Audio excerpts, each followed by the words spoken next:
Baik, perkenalkan saya Kevin Domits, mahasiswa semester 7 Fakultas Hukum dari Universitas Pembangunan Indonesia Manado. Kali ini saya akan memaparkan sebuah video dalam rangka untuk mengikuti syarat dan ketentuan dalam mengikuti ujian akhir semester dari mata kuliah studi kasus hukum pidana. Dengan judul materi tinjauan yuridis tindakan pidana kekerasan psikis terhadap istri.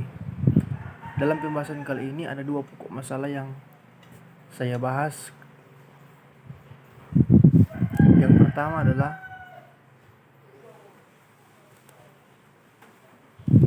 apa unsur-unsur tindak pidana dalam KDRT, dan yang kedua bagaimana bentuk-bentuk tindak pidana kekerasan dalam rumah tangga.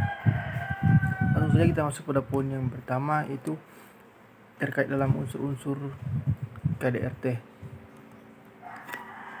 Dari rumusan tindak pidana yang terdapat dalam KUHP, maka dapat diketahui ada dua unsur tindak pidana, yaitu yang pertama adalah unsur perbuatan atau unsur objektif. Adalah unsur yang melekat pada perbuatan pelaku tindak pidana, yaitu mencocoki rumusan delik. Yang kedua melawan hukum, dan yang ketiga dapat dipertanggungjawabkan. Dan yang keempat adanya kesalahan. Kemudian kita masuk pada poin yang berikut dalam bentuk-bentuk tindak pidana kekerasan dalam rumah tangga.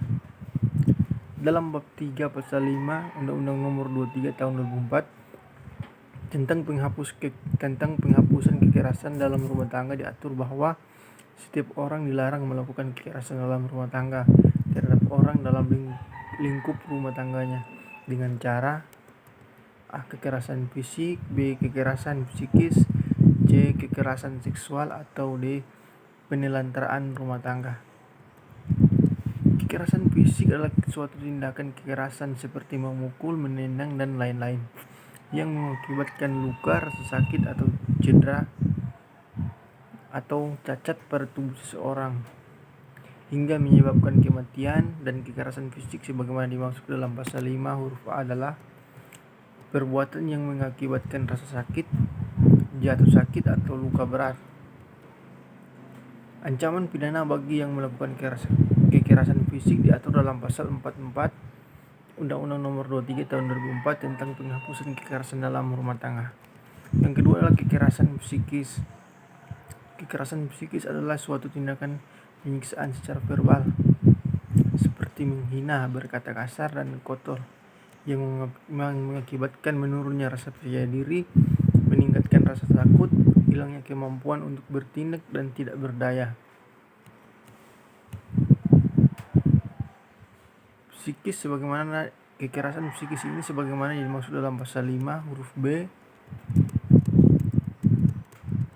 adalah perbuatan yang mengakibatkan ketakutan, hilangnya rasa percaya diri, hilangnya kemampuan untuk bertindak, rasa tidak berdaya, dan atau penderitaan psikis berarti pada seseorang.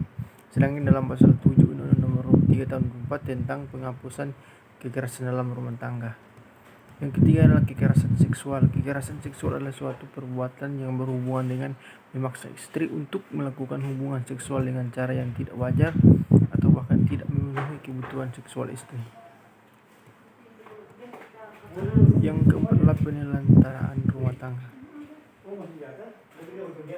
Penelantaraan rumah tangga adalah suatu perbuatan yang menelantarkan suami atau istri atau anak dalam sebuah lingkup rumah tangga. Dan di dalam pasal 9 Undang-Undang Nomor 23 Tahun 2004 tentang penghapusan kekerasan dalam rumah tangga, di mana diancam pidana bagi yang melakukan penelantaraan rumah tangga, diatur dalam pasal 47 Undang-Undang Nomor 23 Tahun 2004 tentang penghapusan kekerasan dalam rumah tangga. Pengertian kekerasan dalam rumah tangga atau KDRT sebelum adanya Undang-Undang Nomor 23 Tahun 2004 tentang penghapusan KDRT, berbagai pendapat, persepsi, dan definisi mengenai KDRT berkembang dalam masyarakat. Setiap perbuatan terhadap seseorang, terutama perempuan, yang berakibat timbulnya kesengsaraan atau penderitaan secara fisik, seksual, psikologis, dan atau penelantaraan rumah tangga termasuk ancaman untuk melakukan perbuatan pemaksaan atau perampasan kemerdekaan bicara melawan hukum.